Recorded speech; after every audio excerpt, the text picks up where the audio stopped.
दोस्तों, स्वागत है आपका एक नए वीडियो में जिसमें बात करेंगे कोस्ट गार्ड 2023 बैच के लिए टारगेट डीबीजीडी एग्जाम को रख के प्रैक्टिस सेट नंबर 5वां, मतलब कि मॉक टेस्ट नंबर यहाँ पे 5वां डिस्कस करने वाले हैं।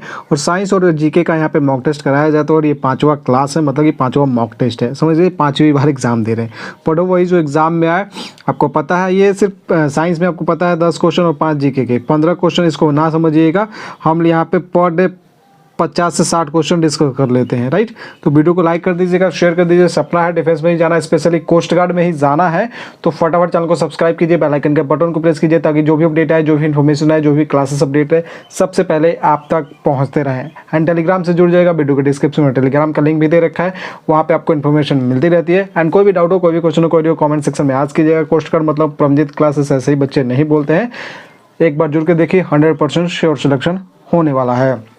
तो और कोई डाउट हो तो व्हाट्सएप पे भी मैसेज कर सकते हैं, डिस्क्रिप्शन में व्हाट्सएप नंबर दे रखा है, वहाँ पे आप जरूर मैसेज कर लीजिएगा। इसका ऑलरेडी 4 क्लास हो चुका है, ये 5वां क्लास है, अभी तक आपने नहीं देखा है तो प्लेलिस्ट बना हुआ है, आप जाके चेकआउट कर लीजिए। ओके, चलिए आगे बढ़ते हैं और लेके चलते हैं सेशन पे, मतलब कि आपका क्वेश्चन पे। ओके, फटाफट लाइक शेयर कर दीजिए नहीं किया है तो, ताकि जो जोश रहे वो डबल तिरबल चौबल जो भी बोल सकते हैं वो हो जाए। एंड जीडी की जो भी तैयारी कर रहे हैं वो फिजिक्स महा पीडीएफ लेना नहीं भूलेगा। अगर श्योर सिलेक्शन लेना है तो फिजिक्स महा पीडीएफ जीडी वाले बच्चे जरूर ले लीजिएगा, राइट। चलिए आगे बढ़ते हैं, लेके चलते हैं क्वेश्चन पे। 4 बजे आपको आ जाना है, मॉक टेस्ट नंबर 5वां यहाँ पे डिस्कस कर लें। लाइव 4 PM पे आपको आ जाना है। पढ़ो वही जो एग्जाम में आए, तो ये ऐसे ही नहीं बोला जाता है। चलिए फर्स्ट क्वेश्चन से स्टार्ट करेंगे धुआंधार तरीके से। एक बार लाइक शेयर कर दीजिए। तराइन का प्रथम युद्ध हुआ था, मोस्ट इंपॉर्टेंट है युद्ध, एक पिछले सेशन में भी मैंने कहा युद्ध वाले, तो वो ज़रूर याद कर लीजिएगा। जो भी एक्स्ट्रा में जो सिर्फ ये नहीं कि तराइन का प्रथम युद्ध बोल दिया तो यही आएगा, जो एक्स्ट्रा में जो ऑप्शन है ना वो भी क्लियर करते चलेगा, नोट करते चलेगा, राइट। तराइन का प्रथम युद्ध हुआ था तो कब हुआ था आपको बताना है। ऑप्शन ए में दे रखा है 1191, बी 1192, सी दे रखा है 1194 और डी दे रखा है इनमें से कोई नहीं। चलिए which option is correct, A B C and D. Tarain का प्रथम युद्ध आपको बताना है और चलिए देखते हैं कौन बताता है। अगर कोई बताना चाहे तो जरूर बताइएगा, किसके किसके बीच में हुआ था ये भी बता दीजिएगा, और विजय कौन हुआ था वो भी बता दीजिए। आपके एग्जाम में ये नहीं पूछेगा कि विजय कौन हुआ था, ये आपके नहीं आएगा, डायरेक्ट आपसे ये पूछेगा या फिर पूछेगा किसके किसके बीच में हुआ था, इतना आपसे पूछ लिया जाएगा। तो चलिए बताइए, देखते हैं सबसे पहले राइट आंसर कौन देता है। तो चलिए मैं बता दूँ, तराइन का जो प्रथम युद्ध हुआ था, सबसे पहले तो मैं बता दूँ आपको किसके किसके बीच में हुआ था। जो वो ये आपका जो युद्ध हुआ था, जो आपके मोहम्मद गौरी हैं, मोहम्मद गौरी उनके बीच में, मोहम्मद गौरी और आपका कौन है, मोहम्मद गौरी और जो आपके पृथ्वीराज चौहान हैं, इनके बीच में ये युद्ध हुआ था। पृथ्वीराज चौहान के बीच में ये युद्ध लड़ा गया था, जिसमें विजय किसकी हुई थी, तो पृथ्वीराज जो थे इनकी विजय हुई थी। ओके, तो ये विजयी भव का ताज इन्होंने पहना था। तो तराइन का प्रथम युद्ध जो हुआ था वो 1191 ईस्वी में हुआ था, और किसके किसके बीच में, मोहम्मद गौरी और आपका पृथ्वीराज चौहान के बीच में हुआ था। पृथ्वीराज चौहान के वहाँ पे विजय हुई थी। ओके, तो ये आपको नोट कर लेना है। अगर तराइन का द्वितीय युद्ध की बात कर ले तो द्वितीय युद्ध कब हुआ था। अगर तराइन का द्वितीय युद्ध बात करें तो तराइन का द्वितीय युद्ध हुआ था कब, 1192 में। तो ये भी नोट कर लीजिए, तराइन द्वितीय युद्ध। ओके, प्रथम 1191 में मोहम्मद गौरी और पृथ्वीराज चौहान के बीच में हुआ था, जिसमें पृथ्वीराज चौहान की विजय हुई थी। 1192 में फिर से हुआ युद्ध, किसके किसके, वही मोहम्मद गौरी और पृथ्वीराज चौहान के बीच में। तो 1191 में पृथ्वीराज चौहान जीते, 1192 में कौन जीता भाई साहब, कौन जीता, गौरी, मोहम्मद गौरी जीते, राइट। तो इसमें मोहम्मद गौरी के विजय हुई। चलिए नोट कर लीजिए और बात कर ले, ये ऑप्शन है तो 1194 में कौन सा युद्ध हुआ था, तो ये 1194 चंदावर का युद्ध, नोट कर लीजिएगा, मोस्ट इंपॉर्टेंट है ये भी। चंदावर का जो युद्ध हुआ था ये हुआ था, नोट कर लीजिए 1194 में। ये मोहम्मद गौरी और जयचंद के बीच में हुआ था, नोट करना चाहे तो नोट कर सकते, अदरवाइज ये इंपॉर्टेंट नहीं है। मोहम्मद गौरी और जयचंद के बीच में, जिसमें किसकी विजय हुई थी, मोहम्मद गौरी की फिर से विजय हुई थी। चलिए मेरे ख्याल से सेशन बहुत ही अच्छा आपको लग रहा होगा, एंड लग रहा होगा कि मतलब हाँ कुछ मेहनत किया जा रहा है। तो आप भी लाइक शेयर पे कमी ना करें अगर कंटिन्यू क्लास चाहते हैं तो। एक चीज़ और बताना चाहूँगा, फिजिक्स महापीडीएफ जरूर ले लीजिएगा, नहीं लिया है तो किसी को परीक्षा ऐप पर टेस्ट बाई करना है तो परीक्षा ऐप पर आप टेस्ट बाई कर सकते हैं। परम 50 कोड यूज़ कीजिएगा, परम 50 कैपिटल लेटर में यूज़ कीजिएगा, 50% का आपको डिस्काउंट हो जाएगा, 1 ईयर तक की वैलिडिटी आपको मिल जाएगी। तो जो भी बच्चे तैयारी कर रहे हैं कोस्ट गार्ड की वो ज़रूर टेस्ट बाय कर सकते हैं। 1 ईयर की वैलिडिटी मिलेगी और सारे exam air force, navy, coast guard, NDA, CDS जो भी एग्जाम है सारे एग्जाम की आपको वैलिडिटी मिलेगी। तुम लगाते रहिए दबा के मॉक टेस्ट, क्योंकि आपको पता है टाइम कम है तो टेस्ट लगाइए। डिस्क्रिप्शन में परीक्षा आपका लिंक भी है तो वहाँ पे आप लगा सकते हैं। चलेंगे क्वेश्चन नंबर 2 हमारा दे रखा है सातताल झील कहाँ है।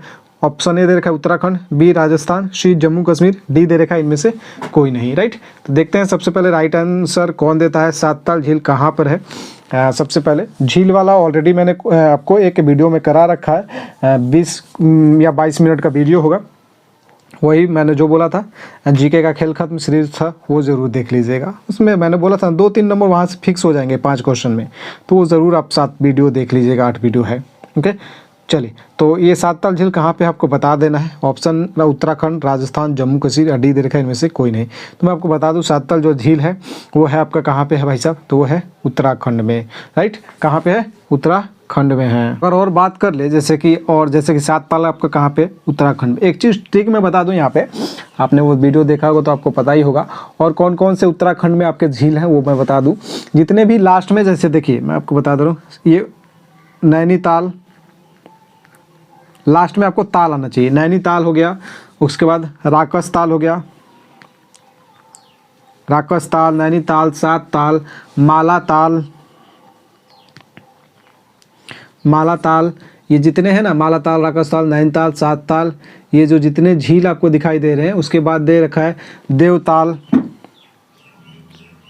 देवताल भी कहाँ पे है, ताल आपको याद रहना चाहिए। खुरपताल, नौकुचिया ताल। राइट, तो ये सब हैं जो आपके, और ये नोट कर लीजिए। लास्ट में आपको क्या ध्यान रखना है, ताल जहाँ भी दिखाई दे, मालाताल, ताल ताल ताल, लास्ट में ताल दिखाई देगा तो सीधा समझ लीजिएगा कि ये उत्तराखंड में ये झील स्थित है। बाकी इससे ज़्यादा कुछ नहीं कहेंगे, तो ये नोट कर लीजिए। ये ट्रिक है कि लास्ट में आपको ताल ध्यान में रहना चाहिए। ताल जब भी दिखाई दे तो आपको उत्तराखंड पे टिक कर देना है बिना सोचे समझे। ओके, अगर बात कर ले यहाँ पे राजस्थान की, तो राजस्थान में भी बहुत सारे झील है। जैसे कि मैं आपको बता दूँ, जैसे कि आपका सांभर झील मोस्ट इम्पॉर्टेंट झील है, आपके एग्ज़ाम में पूछ लिया जाता है सांभर झील से क्वेश्चन। राइट, सांभर झील कहाँ पे है, तो राजस्थान में है। अगर बात कर ले राजसमंद, राजसमंद झील, राजसमंद हो गया। आपका बात कर ले पिछौला झील, पिछौला, ये झील जो है आपका कहाँ पे है, राजस्थान में है। राजस्थान में और कौन कौन से हैं, कौन कौन से भाई साहब, तो एक राजसमंद है, राजसमंद, एक जयसमंद है, जयसमंद, तो इसी से रिलेटेड है ये। उसके बाद फतेह सागर, फतेह सागर झील और डिडवान झील, फतेह सागर झील और डिडवान झील नोट कर लिए, नोट कर लिया आपने, और नोट कर लीजिए फतेह सागर झील, फतेह सागर, और एक है डिडवान। ये कहाँ पे है, तो ये है आपका कहाँ पे, ये भी राजस्थान में ही है। चलिए अगर जम्मू कश्मीर की बात कर ले तो जम्मू कश्मीर में भी बहुत सारे झीलें हैं। जैसे कि मैं आपको बता दूँ, जम्मू कश्मीर में भी बहुत सारे झील हैं। जम्मू कश्मीर में जैसे कि एक है डल झील, डल झील हो गया, बुलर झील हो गया, डल, बुलर झील, डल झील, बुलर झील, और उसके बाद जितने, और एक है आपका मानस बल झील, मानस बल झील। राइट, मानस बल झील। और उसके बाद आपको जितने भी नाग से रिलेटेड दिखाई देंगे ना, शेष नाग, अनंत नाग, ये आपके झील कहाँ पे है, जितने भी शेष नाग हो गया, आपका अनंत नाग हो गया, तो ये सब झील भी कहाँ पे है, ये सब झील भी वहीं पे है। कहाँ पे, जम्मू कश्मीर में। जितना भी नाग वाला अंत में, जैसे कि ताल था तो वो था सातताल, जो ताल ताल उत्तराखंड, और नाग नाग आएगा तो ये अनंतनाग, ये कहाँ पे आएगा आपका जम्मू कश्मीर में। राइट, तो जितने भी नाग वगैरह, नागिन झील, ये कहाँ है, जम्मू कश्मीर में। चलिए एक क्वेश्चन मैं आपसे पूछ लेता हूँ, पुलिकट झील, पुलिकट झील कहाँ पर है, पुलिकट झील कहाँ पर स्थित है, ऑप्शन कमेंट सेक्शन में आपको बताना है। ओके, चलेंगे क्वेश्चन नंबर 3 पे। और क्वेश्चन नंबर 3 पे, और क्वेश्चन नंबर 3 में दे रखा कोस्ट गार्ड का स्थापना हुआ था, कब हुआ था भाई साहब बताइए। कोस्ट गार्ड का स्थापना वर्ष आपको बताना है कि कब हुआ था। ऑप्शन ए में दे रखा 1835, बी 1969, सी दे रखा 1978, डी दे रखा इनमें से कोई नहीं। देखते हैं सबसे पहले राइट आंसर कौन देता है, कोस्ट गार्ड का स्थापना हुआ था। कोस्ट गार्ड का स्थापना वर्ष आपको बताना है। और सबसे पहले भाई साहब कोस्ट गार्ड की तैयारी कर रहे हैं तो ये तो पता होना चाहिए। राइट, नहीं पता है तो भाई साहब आपकी बात पता लग जाएगा। चलिए तो मैं इसका राइट आंसर दे देता हूँ। कोस्ट गार्ड का जो स्थापना हुआ था वो 1978 में होता है। इसका मुख्यालय अगर की बात कर ले तो मुख्यालय कहाँ पे है, कोई बताएगा?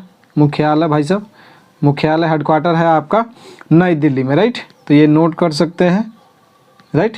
मुख्यालय कहाँ पे? न्यू दिल्ली में है। ओके, तो ये आपको ध्यान में रखना है। और अगर बात कर ले सबसे पहले कोई अगर सेना का मतलब हुआ था गठन 1835 में हुआ था और वो थे Assam rifles, right. Assam rifles का कब हुआ था? असम राइफल्स का 1835 में।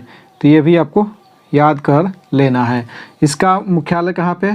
शिलंग में है 1835 में। 1969 की बात कर ले तो 1969 में आपका जो CISF हुआ था ना, 1969 में CISF का स्थापना हुआ था। इसका भी हेडक्वार्टर नई दिल्ली में ही है। ओके, तो ये सब चीज़ें हैं। ओके, तो जो कि आपको याद रखना है। ओके, तो ये सब चीज़ें आपको याद करके रखना है।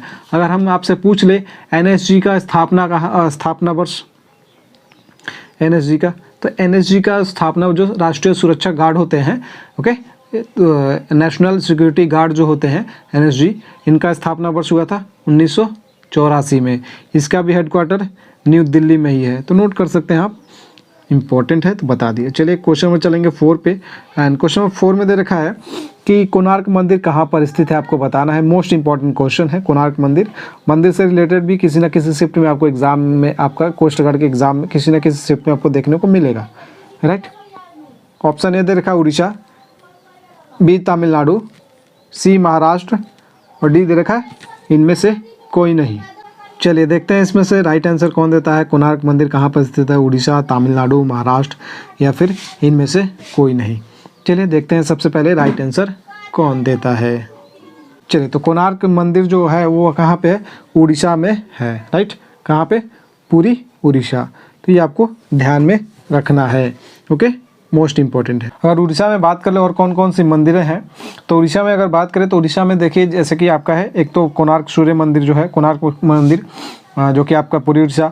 और उसके बाद आपका जगन्नाथ टेम्पल है, जगन्नाथ टेम्पल, ये भी आपका पूरी उड़ीसा, ये आपका जगन्नाथ टेम्पल जी ये भी पूरी उड़ीसा में है। अगर बात करें एक और मंदिर है आपका उड़ीसा में, लिंगराज टेम्पल, ये भुवनेश्वर में, उड़ीसा भुवनेश्वर में है। उड़ीसा में अगर एक और बात कर ले तो मुक्तेश्वर टेम्पल है, मुक्तेश्वर टेम्पल नोट कर लीजिए, मुक्तेश्वर टेम्पल ये भी आपका उड़ीसा भुवनेश्वर में ही है। ओके, तो मोस्ट इम्पॉर्टेंट है, नोट कर लीजिए। अगर तमिलनाडु में अगर मंदिरों की बात कर ले तो तमिलनाडु में देखिए, तमिलनाडु में मंदिर जो है वो मैं आपको बता देता हूँ। तमिलनाडु में कौन कौन सी मंदिरें हैं। एक तो तमिलनाडु में है मीनाक्षी टेम्पल, तो नोट कर लीजिए मीनाक्षी टेम्पल है। उसके बाद कांचीपुरम है, कांचीपुरम तमिलनाडु में, राइट। तो ये सब चीज़ें हैं जो मोस्ट इम्पॉर्टेंट क्वेश्चंस बनते हैं आपके एग्ज़ाम में। एक है आपका जम्बूकेश्वर टेम्पल, ये भी आपका तमिलनाडु में ही है, जम्बूकेश्वर। एक और है Sripuram golden temple, Sripuram golden temple. Golden temple एक अलग है जो कि अमृतसर पंजाब में है, ये श्रीपुरम गोल्डन टेम्पल है, तो यहाँ पे ध्यान रखना है। और एक आपका है Nataraj temple, right, Nataraj temple, right. तो ये आपको ध्यान में रखना है, ये आपको याद कर लेने हैं। चलिए चलेंगे क्वेश्चन एक और है महाराष्ट्र। महाराष्ट्र में कौन कौन सी मंदिरें हैं वो मैं आपको बता देता हूँ। ओके, एक जो इम्पोर्टेंट है महाराष्ट्र की बात कर ले तो एक सिद्धि विनायक टेम्पल जो है महाराष्ट्र में है, मोस्ट इम्पॉर्टेंट है, यही आपको याद कर लेना है, सिद्धि विनायक टेम्पल, राइट। चलेंगे आगे क्वेश्चन नंबर 5 पे। क्वेश्चन नंबर 5 में हमारा क्या दे रखा है, चलिए क्वेश्चन नंबर 5 पे चलते हैं। क्वेश्चन नंबर 5 में दे रखा है गोदना कहाँ की प्रमुख लोक कला है, आपको बताना है। तो ये किस जगह की लोक कला गोदना है आपको बताना है। देखते हैं सबसे पहले राइट आंसर कौन देता है। तो मैं आपको बता दूं, ऑप्शन ए में दे रखा है राजस्थान, बी बिहार, सी महाराष्ट्र और डी दे रखा है इनमें से कोई नहीं। तो गोदना कहाँ की प्रमुख लोक कला है आपको बताना है। एंड देखते हैं सबसे पहले राइट आंसर कौन देता है कि गोदना जो है वो कहाँ का प्रमुख लोक कला है। चलिए तो मैं आपको राइट आंसर दे देता हूँ। गोदना जो है वो है बिहार का प्रमुख लोक कला है। कहाँ का है? बिहार का है। तो ये आपको नोट करके रखना है। एक बिहार का और भी है जैसे कि अहपन बोलते हैं, तो ये भी बिहार का ही प्रमुख लोक कला है। ओके, तो ये आपको नोट नोट कर लेना है। ओके, अगर यहाँ पे जैसे कि राजस्थान दे रखा है तो राजस्थान की बात कर ले तो राजस्थान में आपका 2 है, एक तो मेहंदी, मेहंदी वैसे सभी लोग लगाते हैं ऐसा बात नहीं, लेकिन प्रमुख लोक कला जो है यह राजस्थान का ही मेहंदी है, और एक मांडना है, मांडना है, तो ये नोट कर लीजिएगा। बिहार में ओहपन और गोदना है। महाराष्ट्र की लोक कला की बात कर ले, महाराष्ट्र में अगर लोक कला की बात कर ले तो महाराष्ट्र में है आपका रंगोली, राइट, रंगोली है, ये आपको नोट कर लेना है। ओके ओके, चलिए एक चीज़ और, एक दो और बचा है वो भी नोट करा दूँ मैं। अगर बात कर ले यहाँ पे गुजरात की, तो गुजरात कहाँ, गुजरात में लोक कला जो है प्रमुख है वो है साथिया, ये आपको नोट कर लेना है। अगर बात कर ले यहाँ पे यूपी में, तो यूपी में आपका है चौकपूर्णा, चौकपूर्णा यूपी का प्रमुख लोक कला है। चलिए ये कंप्लीट हो गया, पूरा टॉपिक ही क्लियर करा दिया। चलेंगे क्वेश्चन नंबर 1 से फिर से स्टार्ट करेंगे। साइंस धुआंधार तरीके से स्टार्ट करेंगे। उससे पहले लाइक कर दीजिए, शेयर कर दीजिए, नहीं किया है तो, और कर दिया है फिर भी एक बार शेयर कर दीजिए, लाइक ज़रूर कर दीजिए। और अभी तक आपने सब्सक्राइब नहीं किया चैनल को, सब्सक्राइब कर लीजिए, बेल आइकन के बटन को प्रेस कर लीजिए। आपने देखा ना, एक वीडियो आपका 20 से 30 मिनट का वीडियो, और उसमें लगभग हम आपको 60 से 70 क्वेश्चन डेली करा देते हैं। 60 क्वेश्चन तो कैसे भी करा देते हैं, 50 से ऊपर ही, 60 अभी इस क्लास में लग रहा है कुछ ज़्यादा ही जाएगा। ओके, चलिए चलेंगे क्वेश्चन नंबर 1 पे। पृथ्वी की सतह से ऊपर या नीचे जाने पर जी के मान में क्या परिवर्तन होता है, क्या चेंजमेंट होता है, वो आपको बताना है। तो जो पृथ्वी की सतह है वहाँ से ऊपर जाइए, मान लीजिए सतह है, ऊपर जाएंगे तो जी का मान क्या होगा, नीचे जाएंगे तो जी के मान में क्या चेंजमेंट होगा वो आपको बताना है। ओके, चलिए तो मैं इसका राइट आंसर दे दूँ। ऑप्शन ए में दे रखा है बढ़ता है, बी घटता है, सी समान रहता है, और डी दे रखा है इनमें से कोई नहीं। तो पृथ्वी की सतह से ऊपर या नीचे जाने पर जी के मान में परिवर्तन होता है, और जो जी के मान में परिवर्तन होता है वो क्या होता है, ऊपर जाइए या नीचे जाइए, वो घटता है, राइट, घटता है। तो ये आपको ध्यान में रखना है। आपने नोट कर लिया। अब हम बात करें एक दो क्वेश्चन और भी, जैसे कि जी के रिलेटेड ही है। तो सबसे ज़्यादा अगर जी का मान महत्तम होता है कहाँ पे, चलिए बात करते हैं। जी का मान महत्तम कहाँ पे होता है वो आपको बताना है। तो मैं बता दूं, आपका जो पोल होता है ना, पोल ध्रुव, यहाँ पे जी का मान महत्तम होता है, मतलब अधिकतम होता है। और सबसे कम कहाँ पे होता है, तो सबसे कम होता है आपका विषुवत रेखा पे। जी का मान न्यूनतम कहाँ पे होता है, तो होता है विषुवत रेखा पे, विषुवत रेखा जिसे इंग्लिश में इक्वेटर बोलते हैं, राइट, तो नोट कर लीजिए, राइट। तो ये आपका मोस्ट इम्पॉर्टेंट क्वेश्चन है। अगर आपसे एक क्वेश्चन मैं पूछना चाहूँगा, पृथ्वी के घूर्णन गति बढ़ने पर जी के मान में क्या होता है, घूर्णन गति जो बढ़ेगा तो उसमें जी के मान में क्या परिवर्तन होगा। पृथ्वी के घूर्णन गति बढ़ने पर जी का मान, देखते हैं सबसे पहले इसका राइट आंसर कौन देता है, कमेंट सेक्शन में बताना है। HW है ये आपके लिए, और देखते हैं सबसे पहले राइट आंसर कौन देता है इसका। चलेंगे क्वेश्चन नंबर 2 पे, और क्वेश्चन नंबर 2 में हमारा दे रखा है कि पानी के अंदर ध्वनि तरंगों की गणना की जाती है, वो बताना है आपको। ऑप्शन ए में दे रखा है पानी के अंदर हाइड्रोमीटर, बी में दे रखा है हाइड्रोफोन, सी में दे रखा है हाइग्रोमीटर, एंड डी में दे रखा है इनमें से कोई नहीं। तो पानी के अंदर जो ध्वनि तरंगों की गणना की जाती है वो किसके द्वारा की जाती है वो आपको बताना है। सबसे पहले राइट आंसर कौन देता है पानी के अंदर ध्वनि तरंगों की गणना, hydrometer, hydrophone, hygrometer, and D दे रखा है नन ऑफ दीज। चलिए बताइए सबसे पहले कौन बताता है। तो चलिए इसका राइट आंसर जो हो जाएगा वो हो जाएगा हाइड्रोफोन। हाइड्रोफोन के द्वारा पानी के अंदर जो ध्वनि तरंगों की क्या करते हैं हम लोग गणना करते हैं, राइट। तो ये आपको ध्यान में रखना है, हाइड्रोफोन। अगर बात कर ले हाइड्रोमीटर की, तो हाइड्रोमीटर से हम लोग किस चीज़ की गणना करते हैं, तो ये हाइड्रोमीटर से आप द्रव का अपेक्षिक घनत्व, राइट, द्रव का अपेक्षिक घनत्व को मापा जाता है किससे, हाइड्रोमीटर से, द्रव की, राइट। अगर हाइग्रोमीटर की बात कर ले तो हाइग्रोमीटर से जो मापा जाता है वो होता है आपका क्या चीज़, तो हाइग्रोमीटर से आपका वायुमंडल का आर्द्रता मापा जाता है, आर्द्रता, ह्यूमिडिटी जिसे बोलते हैं, ह्यूमस, राइट, ह्यूमिडिटी, आर्द्रता मापा जाता है किससे, हाइग्रोमीटर से। हाइड्रोमीटर से अपेक्षिक घन द्रव का, हाइड्रोफोन से पानी के अंदर ध्वनि तरंगों की गणना की जाती है। चलिए चलेंगे क्वेश्चन नंबर 3 पे। और क्वेश्चन नंबर 3 में हमारा दे रखा है कि भारी जल जमता है, किस डिग्री सेल्सियस पे, कितने डिग्री सेल्सियस पे जमता है वो आपको बताना है। और ऑप्शन ए में दे रखा है 3.8 डिग्री सेल्सियस, बी में दे रखा है 4.8 डिग्री सेल्सियस, सी में दे रखा है 2.8 डिग्री सेल्सियस एंड डी में दे रखा है नॉन ऑफ दीज। देखते हैं सबसे पहले राइट आंसर कौन देता है कि भारी जल जमता है, कितने डिग्री सेल्सियस पे भारी जल जमता है। 3.8 degree Celsius, 4.8 degree Celsius, 2.8 degree Celsius. सबसे पहले राइट आंसर कौन देता है देखते हैं। आपका राइट आंसर जो हो जाएगा 3.8 डिग्री सेल्सियस हो जाएगा, जो कि आपका राइट आंसर हो जाएगा। चलेंगे क्वेश्चन नंबर 4 पे। और क्वेश्चन नंबर 4 में हमारा क्या दे रखा है, चिकित्सा के प्रयोग में होता है। क्या चीज़ चिकित्सा के प्रयोग में हम लोग उपयोग करते हैं, चिकित्सा के प्रयोग में होता है। चलिए देखते हैं सबसे पहले राइट आंसर कौन देता है। तो ऑप्शन ए में दे रखा है अमोनिया, बी में दे रखा है नाइट्रस ऑक्साइड, सी में वाटर गैस और डी में दे रखा है इनमें से कोई नहीं। तो किस चीज़ का आपको चिकित्सा में प्रयोग होता है, कौन सा चीज़ चिकित्सा में प्रयोग होता है, ammonia, nitrous oxide, water gas. चलिए मैं आपको बता दूं, चिकित्सा में प्रयोग किया जाता है नाइट्रस ऑक्साइड। अगर इसका सूत्र की बात कर ले तो नाइट्रस ऑक्साइड का सूत्र जो होता है N2O होता है, तो ये भी आपको नोट कर लेना है।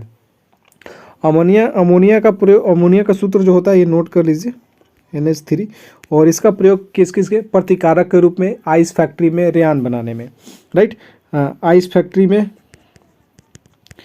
फैक्ट्री रेयान बनाने में, चलिए इसको मिटा देते हैं। आइस फैक्ट्री रेयान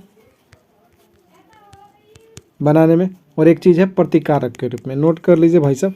अगर वाटर गैस की बात करें, वाटर गैस का इस्तेमाल किया जाता है। वाटर गैस का पहले तो सूत्र जान लिए थे, वाटर गैस का CO+H2, ये आपका वाटर गैस का सूत्र है, मतलब कि जो भी फॉर्मूला का ही है। ईंधन के रूप में इसका प्रयोग किया जाता है अब वेल्डिंग के कार्य में। वाटर गैस का ईंधन के रूप में और वेल्डिंग वगैरह का जो काम होता है ना, वो वाटर गैस का ही प्रयोग करते हैं, राइट। चलेंगे क्वेश्चन नंबर 5 पे। क्वेश्चन नंबर 5 में हमारा क्या दे रखा है, सोडियम नाइट्रेट का सूत्र आपको बताना है। एंड देखते हैं सबसे पहले राइट आंसर कौन देता है। NaNO3, NaNO2, Na2SO4 into 10H2O, D दे रखा है नॉन ऑफ दीज। तो चलिए राइट आंसर कौन देता है, सोडियम नाइट्रेट का सूत्र आपको बताना है। सबसे पहले राइट आंसर कौन देता है, किसका, सोडियम नाइट्रेट का। मैं आपको बता दूं, सोडियम नाइट्रेट का जो सूत्र होगा वो हो जाएगा NaNO2, जो कि ऑप्शन बी आपका करेक्ट आंसर हो जाएगा। अगर NaNO3 की बात करें तो ये किस चीज़ का सूत्र है भाई साहब, तो ये है आपका सोडियम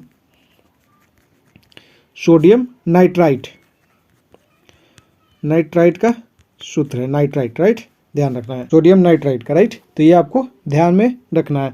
अगर ये बात कर ले तो ये किस चीज़ का सूत्र है भाई साहब, Na2SO4 इंटू 10H2O, तो ये आपका सूत्र है सोडियम सल्फेट का, सोडियम सल्फेट का ये, या फिर इसे आप क्या कह सकते हैं, सोडियम सल्फेट, या फिर ग्लोबर लवण कह सकते हैं, ग्लोबर लवण भी कह सकते हैं। ओके, चलेंगे क्वेश्चन नंबर 6 पे। और क्वेश्चन नंबर 6 में हमारा क्या दे रखा है, DNA में केंद्रक के अलावा कहाँ पाया जाता है, DNA केंद्रक के अलावे कहाँ पाया जाता है। ऑप्शन ए में दे रखा है हरितलॉक में, बी दे रखा है माइटोकॉन्ड्रिया, सी दे रखा है दोनों एंड डी दे रखा है इनमें से कोई नहीं, मतलब कि नन ऑफ दिस। तो आपको देखते हैं सबसे पहले राइट आंसर कौन देता है कि DNA जो होता है केंद्रक के अलावे और कहाँ पे पाया जाता है, हरितलॉक, माइटोकॉन्ड्रिया या फिर दोनों। चलिए सबसे पहले राइट आंसर कौन देता है, तो मैं आपको बता दूं, DNA जो पाया जाता है केंद्रक के अलावा कहाँ पाया जाता है, तो होता है हरितलॉक में, उसके बाद माइटोकॉन्ड्रिया में। तो आपका राइट आंसर हो जाएगा दोनों, राइट आंसर क्या हो जाएगा, दोनों हो जाएगा। ओके, तो ये आपको नोट कर लेना है। चलेंगे क्वेश्चन नंबर 7 पे। क्वेश्चन नंबर 7 में दे रखा है मछली के यकृत तेल में पाया जाता है वो कौन सा विटामिन होता है। ऑप्शन ए में दे रखा है विटामिन ए, विटामिन सी और विटामिन डी सी में, एंड डी में दे रखा है नॉन ऑफ दीज। तो चलिए बताते हैं राइट आंसर कौन देता है, मछली के यकृत तेल में कौन सा विटामिन पाया जाता है। सबसे पहले राइट आंसर कौन देता है, कहाँ पे विटामिन पाया जाता है भाई साहब, मछली जो होता है ना उसके यकृत में जो होता है यकृत तेल, उसमें कौन सी विटामिन पाई जाती है। तो मैं आपको बता दूं, मछली की यकृत में जो तेल होता है उसमें जो विटामिन पाया जाता है वो होता है विटामिन डी, राइट। तो ये आपको नोट कर लेना है। ओके, क्या, विटामिन डी आपको नोट कर लेना है। चलेंगे क्वेश्चन नंबर 8 पे, और क्वेश्चन नंबर 8 में आपको चलना है। क्वेश्चन नंबर 8 में अभी तक लाइक शेयर नहीं किया तो कर दीजिए।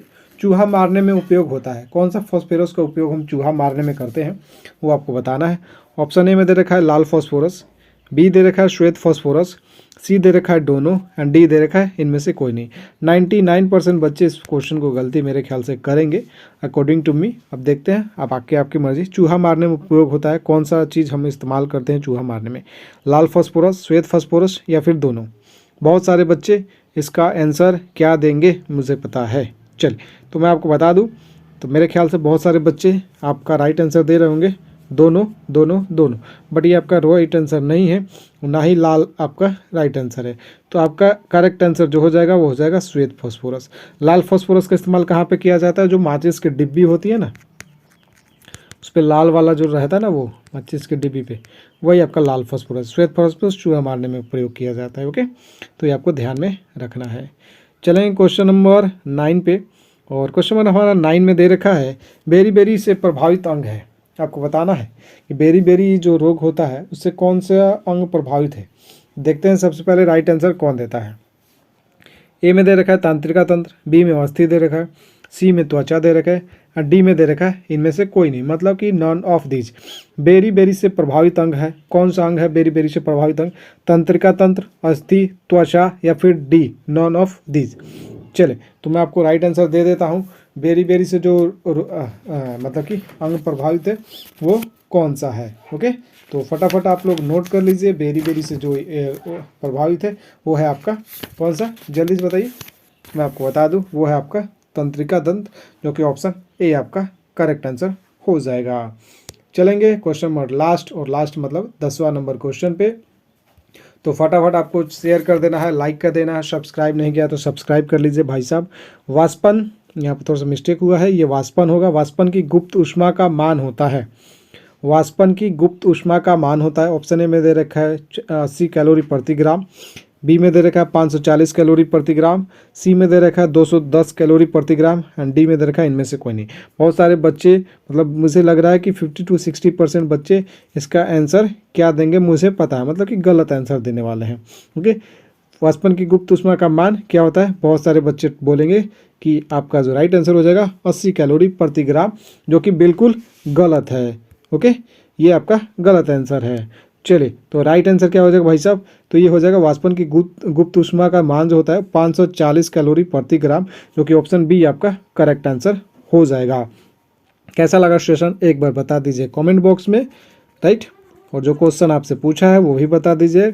सेशन कैसा लगा बता दीजिए फटाफट, और लाइक कर दीजिए, शेयर भी कर दीजिए। सब्सक्राइब नहीं किया है तो सब्सक्राइब कर लीजिए, बेल आइकन के बटन को प्रेस कर लीजिए।